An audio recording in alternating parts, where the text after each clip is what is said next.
کہ آپ لوگ جو ہیں آج اس پریس کانفرنس کی نسبت سے یہاں اکٹھے ہوئے ہیں۔ میں آج کی یہ press conference P T I کے مرکزی ترجمان اور ہمراہ اس کے بالخصوص secretary general I L F Pakistan کی حیثیت میں کر رہا ہوں۔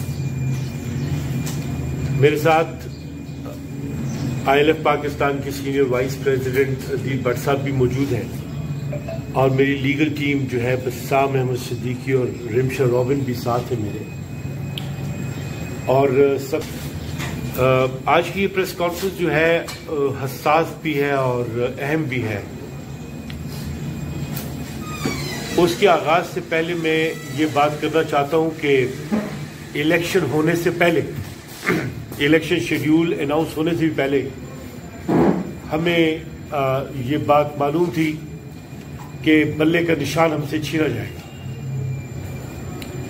یہ بات بھی بالکل واضح تھی کہ کے پی میں ہماری حکومت آئے گی، پنجاب میں نون والوں کی حکومت آئے گی، سندھ میں پیپلز پارٹی کی حکومت آئے گی، اور بلوچستان میں انتظامی سیٹ اپ ہوگا۔ اب جب رزلٹ آ گیا ہے تو ویسے ہی ہوا جس کی کہ پریڈکشنز کی گئی تھی، فیلرز چھوڑے گئے تھے۔ تو اسی کے تحت یہ فارم 45 کا قصہ اور یہ جزوی معاملات کا قصہ آپ کے سامنے ہے۔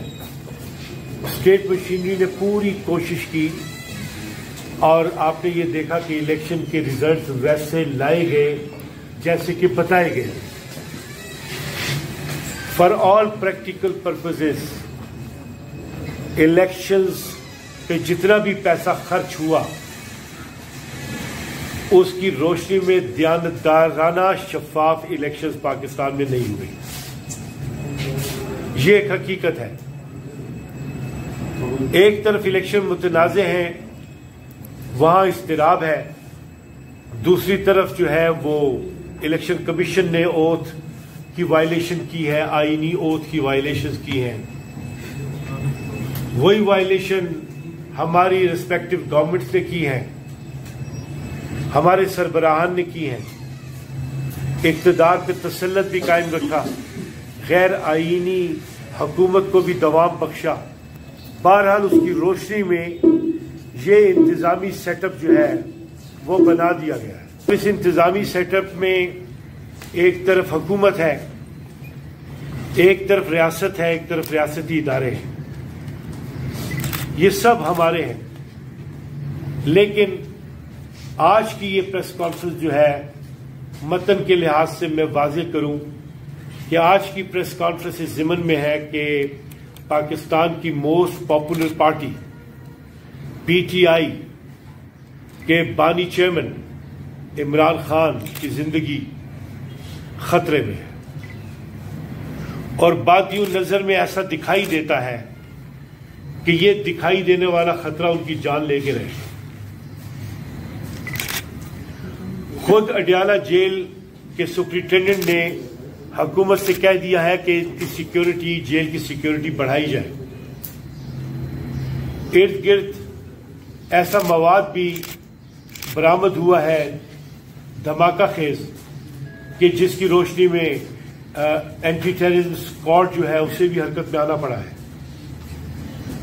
پھر یہ بھی سنائی دیا جا رہا ہے کہ خان صاحب کو وہاں سے لے جا کے منتقل کر کے بنی گالا میں منتقل کیا جائے گا، اور وہاں پہ بھی جو باتیں کی جا رہی ہیں وہ یہ ہے کہ کسی نہ کسی ڈرون نما چیز کی بنیاد پہ جو ہے انہیں نشانہ بنا دیا جائے گا۔ یہ ساری باتیں بہت تکلیف دہ اور بڑی پریشان کن ہیں، لیکن پاکستان کے حالات میں یہ کوئی ایسی بات نہیں ہے کہ جس کا ہم گمان نہ کر سکیں۔ آج کی اس پریس کانفرنس کا پہلا نقطہ یہی ہے کہ عمران خان کا جو رائٹ آف لائف ہے وہ باہر بھی تھا آرٹیکل 9 کے تحت اور جیل کے اندر بھی ہے آرٹیکل 9 کے تحت۔ ان کی لائف کو سیکیورٹی فراہم کرنا ہماری حکومتی اور ریاستی اداروں کا کام ہے۔ لہذا عمران خان کو کوئی بھی غضب پہنچتی ہے تو یہ بات بالکل واضح ہے کہ اس کا الزام ہمیشہ کے لیے جو ہے سیکیورٹی اداروں پہ آئے گا، اور سیکیورٹی اداروں کے لیے بھی چیلنج ہے، اس لیے کہ وہ حفاظت فراہم کرنے کے ذمہ دار ہیں۔ ہونا تو یہ چاہیے کہ تمام سیاسی قیدیوں کو فوری طور پہ رہا کر دیا جائے۔ عمران خان بھی سیاسی قیدی ہے، اس کے خلاف جتنے بھی کیسز بنائے گئے ہیں وہ سیاسی کیسز ہیں، بالکل اسی طرح جیسے ماضی میں ظہور الہی جو ہے، چودھری ظہور الہی، ان کے خلاف بھینس چوری کا مقدمہ بنا دیا گیا۔ سو اس ملک کو چلنا چاہیے، اس ملک کو قائم رہنا چاہیے، اس لیے کہ بہت بڑے پرپس کے لیے بنا ہے، بہت بڑے مقصد کے لیے بنا ہے، اور خدا نہ خواستہ ہم اس ایج پہ پہنچے ہوئے ہیں کہ بد اطمینانی کی جو اور بے اطمینانی کی جو فضا ہے وہ بڑھتی چلی جا رہی ہے۔ پھر یہاں پہ خصوصاً حکومتی ادارے جو ہیں انہیں بھی میں یہ کہنا چاہتا ہوں کہ پی ٹی آئی کے جو لیڈرشپ ہے اس کے خلاف غیر معمولی کیسز بنانا چھوڑ دے، اس لیے کہ خود سپریم کورٹ کی ججمنٹس آ چکی ہوئی ہیں، انہوں نے بتایا ہے کہ سیاسی ماحول اور ایسی فضائیں بنی ہوئی ہیں جہاں پہ فرسٹریشن اتنی بڑھ گئی ہوئی ہے کہ آپ کسی بھی بات اور کسی بھی اظہار رائے کو امید رکھ سکتے ہیں۔ لہٰذا اس سلسلے میں جو مقدمات ہماری لیڈرشپ کے خلاف بنائے جا رہے ہیں وہ بھی برے ہیں، اور اس روش سے بھی باز آنا چاہیے۔ میں یہاں پہ بالخصوص شاندانہ گلزار کی نسبت سے بھی بات کرنا چاہتا ہوں کہ ان کو بھی ایف آئی اے نے نوٹس دیا ہے اور انہیں کہا ہے کہ آپ جو یہ ٹویٹس کر رہی ہیں اور یہ جو ٹویٹس ہیں یہ جو ہے ملک کی سالمیت کو خطرے میں ڈالنے کے باتیں۔ دیکھیے، نیشنل کنسنسس کی ضرورت ہے، تناؤ ضرور ہے، ٹکراؤ نہیں ہے۔ ریاستی اداروں کو میں یہ کہنا چاہتا ہوں، حکومتی اداروں کو یہ کہنا چاہتا ہوں کہ آپ ایک بات سمجھیں، ٹکراؤ نہیں ہے، تناؤ ہے، اور تناؤ اس لیے ہے کہ آپ لوگ بیٹھ کے ڈائیلاگ نہیں کر رہے، اس ملک کے لیے ڈائیلاگ نہیں کر رہے۔ خصوصاً جو رپورٹس خلیل زلمے جو ہمارے ڈپلومیٹ ہیں یہ یو ایس کے، انہوں نے ہمارے سربراہ کے فوجی سربراہ سپہ سالار کے دورے کی نسبت سے جو گفتگو کی ہے اس نے بھی کافی انڈیکیٹرز ڈیولپ کر دیے ہیں۔ سو فوج ہم سب کی فوج ہے، ریاستی ادارے ہم سب کے ریاستی ادارے ہیں، اور سیاستدان ان کا رول بڑا امپورٹنٹ ہے۔ پنجاب کی جو وزیر اعلیٰ ہیں وہ اپنی حکومت کو انتقام کی غرض سے استعمال کرنا چاہ رہی ہیں۔ انہوں نے ابھی جس طریقے سے کھوسا صاحب کو گرفتار کیا، جس طرح سے ہماری لاہور کی قیادت کو گرفتار کیا، جس طریقے سے انہوں نے وکیلوں کو ہراساں کرنے کی کوشش کی، ہم اس کی توقع رکھ رہے تھے، لیکن یہ چیزیں خانہ جنگی کی طرف جاتی ہیں، اور اگر یہ چیزیں خانہ جنگی کی طرف جاتی ہیں تو پھر یہ سمجھنا چاہیے کہ یہ خانہ جنگی کی طرف چیزیں لے جانا چاہتی ہیں۔ بالخصوص جس ڈاکٹرائن پہ پنجاب کی وزیر اعلیٰ کام کر رہی ہیں، وہ ڈاکٹرائن جو ہے وہ اس ملک میں نفرت کو جنم دے کر لوگوں کو ہراساں کرتے ہوئے اور اپنی مخالف لیڈرشپ کو کچلنے کے لیے وہ استعمال کر رہی ہیں، جس سے نتیجہ صرف اور صرف افراتفری پہ نکلے گا، اس کے علاوہ کوئی اور نتیجہ نکل ہی نہیں سکتا۔ سو یہ ایک ایسی صورتحال ہے جس کے لیے اب اداروں کو بھی، چاہے وہ ہمارے دفاعی ادارے ہیں، چاہے ریاستی ادارے ہیں، چاہے سیاسی ادارے ہیں، چاہے ڈپلومیٹک ونگز ہیں، ان سب کو یکجا ہو کے اس ملک کو بچانا ہوگا۔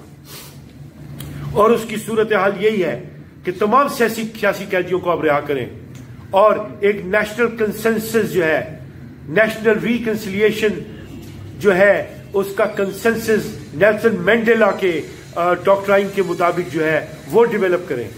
ہمارے اکنامک چیلنجز کو میٹ کرنے کے لیے اور ہمارے سیاسی چیلنجز کو میٹ کے لیے. اب ہم اس پوائنٹ پہ ہیں, یا اس ملک پہ قائم رہنا ہے, یا یہ معاشرہ انتشار کی طرف جائے گا, یا پھر تحلیل کی طرف جائے گا. تینوں چیزیں یا یہ تعمیر کی طرف جائے گا, یا تحلیل کی طرف جائے گا, یا انتشار کی طرف جائے گا. سو ہمیں ملک بچانا ہے. ہمیں اس ملک کے لیے تمام قیادتوں کو بہتر ڈائیلاگ کے لیے جو ہے وہ مجبور کرنا ہے. میں اب یہ بھی بتا دوں کہ پی ٹی آئی اور خصوصاً پارلیمنٹیرینز انہوں نے اپنے اپنے کام کرنے ہیں. میں خاص طور پہ یہاں پہ ریکارڈ کے لیے, سو دیٹ یہ آپ کے ریکارڈ پہ رہے, اپنے وزیر اعلیٰ خیبر پختونخوا سے بھی, جو ہماری حکومت کے یہاں پہ سربراہ ہیں, ان سے بھی کہتا ہوں کہ وہ ہنگامی طور پہ, رسمی طور پہ مطلب یہ کہ یہ بات ریکارڈ پہ رہے, ہنگامی طور پہ اور رسمی طور پہ وہ فل فور انٹیریئر منسٹری سے, مرکزی حکومت سے عمران خان کی جان کو محفوظ بنانے کے لیے, عملی اقدامات کو یقینی بنانے کے لیے اپنا کردار ادا کریں. اگر وہ رسمی طور پہ ایسا نہیں کریں گے تو یہ بات ریکارڈ پہ رہے گی. یہ ایسا کنسیڈر کیا جائے گا جیسے کہ ایک مجرمانہ غفلت ہو. یہ ذمہ داری ہے ہماری پروونشل گورنمنٹ کی کہ وہ جو ہے وہ اس چیز کو دیکھے اور سیریس ڈائیلاگ میں جائے مرکزی حکومت کے ساتھ, اور ٹف ڈائیلاگ میں جائے پنجاب کی حکومت کے ساتھ. یہ اچھی بات ہے کہ وزیر اعلیٰ صاحب نے اپنے انتظامی منصب کو سمجھتے ہوئے وزیر اعظم سے ملاقات کی ہے, لیکن اب ملاقات ہونی چاہیے رسمی طور پہ, واضح طور پہ عمران خان کی لائف کے تحفظ کے لیے.